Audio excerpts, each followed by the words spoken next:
สุดๆเลยปุ่มมากับปุ่มต่อគ្នាอะไรนี้ยังกับปุ่มดัดเฟิร์มหลอกมวย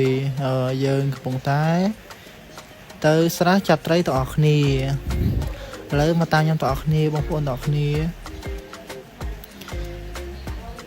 បងប្អូនមើលចាស់នេះមើលត្រីធំណាហើយកន្លែងនេះអីអើយម្នាក់ចាប់ត្រីដូចចាប់ស្អីចឹងសោចផងសបាយផងតែសំខាន់ត្រីបងប្អូនធំជាងក្បាលមិត្តភក្តិខ្ញុំទៀតកន្លែងនេះអី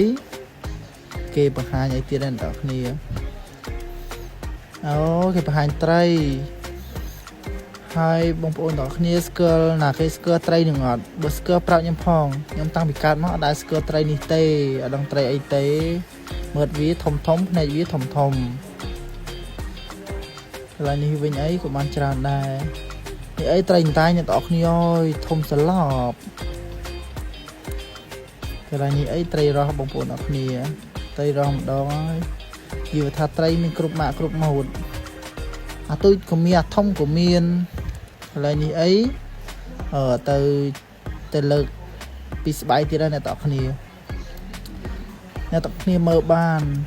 សរុបមើលថាត្រីទាំងទូចទាំងធំសរុបវាប្រហែលគីឡូបើអ្នកទាំងអស់គ្នាឆ្លើយត្រូវ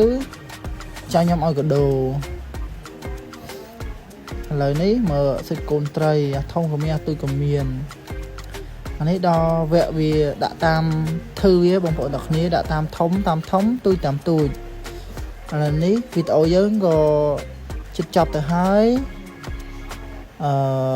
អរគុណអ្នកទាំងអស់គ្នាដែលតាមដានវីដេអូនេះដល់ចប់